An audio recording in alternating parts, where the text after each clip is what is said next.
Hello friends, today's topic of discussion is uniform costing. As you all know, every company has their own costing technique, and sometimes to keep a tab on the performance of those companies it is very difficult to compare because their costing differences are quite differential. So here we have another method called uniform costing. Now what is the meaning of uniform costing? It is the application of the same accounting and costing principles, methods or procedures uniformly by various undertakings in the same industry. In this technique, it is the accounting method which can be applicable for the standard costing, marginal costing and budgetary control. Now where is it applicable? It is applicable in those organizations which are having number of branches with the same company. It is also applicable on the number of firms in the same industry having the trade unions, especially in industries like cotton industry, gas and electricity. Now what are the objectives of uniform costing? Well, the major objectives of uniform costing is to facilitate cost control and cost reduction. When you have the comparable same costing technique with you, then you can compare the two types of cost and see whether which one is the more comfortable or controllable and which is required to be reduced. It helps in fixing the common sale price among the different units. If we are having different factory units with us, so you can see the common sale price for all of them with the help of uniform costing, and you can set the differential cost on the basis of that particular uniform costing system. It improves the performance of the inefficient units by adopting uniform principles and practices. Well, it can happen that one company, one factory is performing well, other one is not. So you need to identify what are the inefficiencies, how it can be corrected and how that unit can be made equally producible in comparison to other units. It facilitates inter-firm comparison of cost of production. Well, if we go for some analysis for the industry as a whole, then you can make it with the help of uniform costing only. You cannot go for a single comparison for everyone without the help of uniform costing. Establishment of common standard for the operation of different units. Well, if you want to set some common standards for comparison or the operationability of different units, that can be done by uniform costing only.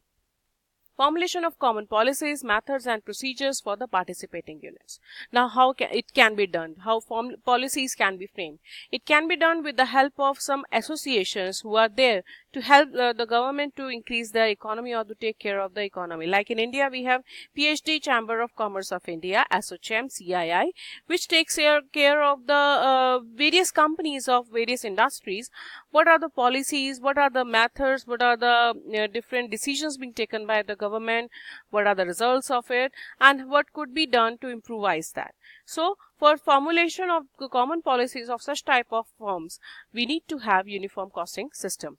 It ensures reasonable price to customers and profits to the producers. With the help of uniform costing, you can ensure whether the pricing being done to the customers and the profit we want to keep is equitable or justifiable or not. If it is not, then we can improvise with the help of it. It facilitates exchange of ideas and sharing experience to improve the overall performance of the units. So that for that the company should be decision making that they can share the information with other competitors. If they are willing to do that, they can do with the help of uniform costing. And last, to ensure steady demand and supply of the finished goods for the participating firm. So you can see which company is in more demand of that particular type of product and which company is not, and how they can meet that particular need. So that can be done with the help of uniform costing. Now, what are the preconditions for the installation of a uniform costing system? See, uniform costing system cannot be installed in one day. There has to have some type of fixed decisions which has to be taken by all the companies to apply uniform costing system with that. And for an industry, it is very difficult to convince all the companies to be the part of same costing system as one company is going for. So, the preconditions include the first, firms in the industry should be willing to share, furnish relevant data or information. You cannot go for, all alone. So you need to convince all the firms to participate and to share their information with all the companies. See, for the companies like IT and ITES and IPR based companies, this type of costing technique is not applicable. So they cannot go for this. But yes, for those companies who are having some predefined methods with them, they can go for uniform costing system with their willingness.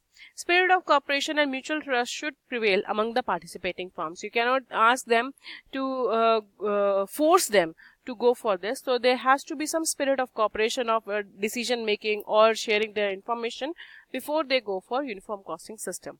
Bigger firms should take the lead towards sharing their experience and know-how with the smaller firms. Smaller firms cannot go for uniform costing by themselves. It is quite a costly affair, and convincing the bigger firms that we are doing right and you should follow us, it is a big question for bigger firms to follow. The bigger firms has to take a lead, sharing their experience and the procedure of costing with the smaller firms to get it done. Now, on the basis of these preconditions, there are various advantages of uniform costing. Well, as discussed in the objectives of uniform costing, a cost comparison can be done with the help of it. It ensures the efficiency of the productivity by comparing the previous results with the new one. The effective cost control and cost reduction can be done by comparing one-by-one data. It improves the performance of non-profitable or unprofitable activities, or performance. You can scrap it if they are non-performable. Effective cooperation and coordination among the employees and employers, and how can it be done? Then you can see that when we are comparing it unit wise, or when we are comparing with various costing wise, then you can see which part is lagging behind, and you can coordinate with that particular employee, or you can ask that employee to improve their performance to get the better results. It helped to the government for fixing the sale prices, granting subsidy and formulating policies. Again, those associations which are helping in improving the economy of the country come into light, and they help the government in taking decisions of such type of subsidies or formulating new policies for a particular industry. It ensures the fixing of minimum wage or fair wage structure in all common units. For labor remuneration, if you do not have any common basis, then you cannot go for fixing the minimum wages for all the employees. So, uniform costing gives you that base for deciding which costing should be done for getting that wages. It helps the management in exercising decisions regarding make or buy, exporting, or key factors of the common units. The management can take major decisions with the help of it. See, when we are doing standard costing, we are comparing the standard cost with the actual one, and you can see which option is the best one among all. Also, for management accounting, if we are having different option with us, we can see which is the best one among them. It encourages small firms to improve their productivity at the lowest cost. So they can have different models and they can see which one is the best for them. Now, when there are some advantages, there are certainly some limitations of that particular system.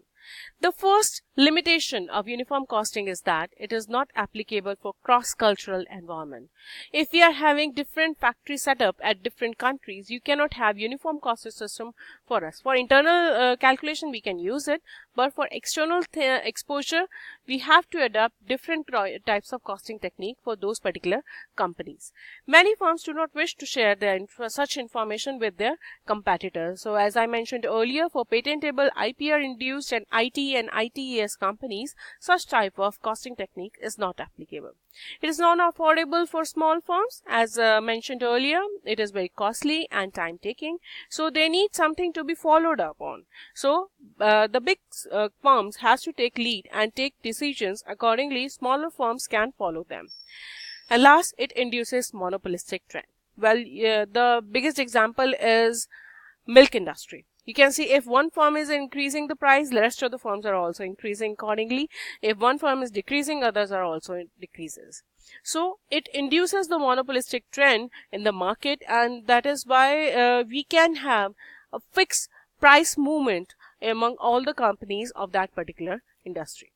Well, thank you so much for your patient listening. Hope I served your purpose of learning uniform costing.